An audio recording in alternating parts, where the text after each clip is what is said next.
बिस्मिल्लाहिर्रहमानिर्रहीम। ये जो जगह है ये इसके अंदर अभी ये बंद किया हुआ है। इसके अंदर जो है वो कुआं है जिसे बीर शिफा कहते हैं और बीर रोहा भी कहते हैं। और ये जो वादी है, ये पहाड़ों के बीच में जो वादी है, इसे वादी रोहा भी कहा जाता है। और ये मदीना से मक्का जाने का एक रास्ता है।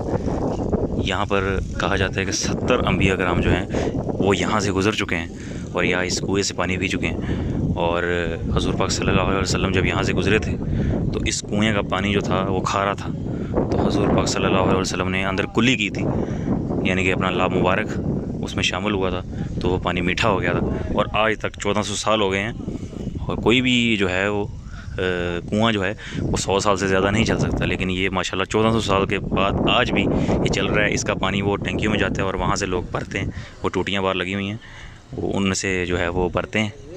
और ये जो है ये वो जगह है। और इस जगह का कहा जाता है कि हज़रत ईसा अलैहिस्सलाम जो हैं वो यहाँ से जब गुज़रेंगे क़यामत से पहले, वो यहाँ से गुज़र के हज के लिए और उम्रे के लिए जाएंगे, उसके बाद क़यामत आएगी। उसके बग़ैर क़यामत नहीं आएगी। हज़रत ईसा यहाँ से उम्रे के लिए गुज़रेंगे, उसके बाद क़यामत आएगी। और एक हदीस में भी हज़ूर पाक सल्लल्लाहु अलैहि वसल्लम ने कहा है कि जब मदीने के अंदर अज़ान होती है तो शैतान जो है वो रूहा तक भाग जाता है। तो यही वो जगह है रूहा, वादी रूहा। तो यहाँ तक शैतान जो मदीने से यहाँ तक जो है वो भाग के चला जाता है जब मदीने के अंदर अज़ान होती है।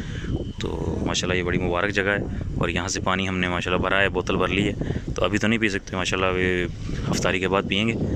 तो ये माशाल्लाह वो जगह है। अभी तो नहीं अंदर दाखिल होने दे रहे, वो नीचे पीछे अभी तामीराती काम चल रहा है। तो यहाँ से अल्लाह ताला सबको पानी पीना नसीब करे और हज़ूर पाक सल्लल्लाहु अलैहि वसल्लम के लाभ मुबारक जिसमें शामिल हो पानी में, उसके अलावा अभी क्या चाहिए। और ये बोतलें भर ली हैं जो माशाल्लाह हम अभी जो है वो करेंगे काम अपना।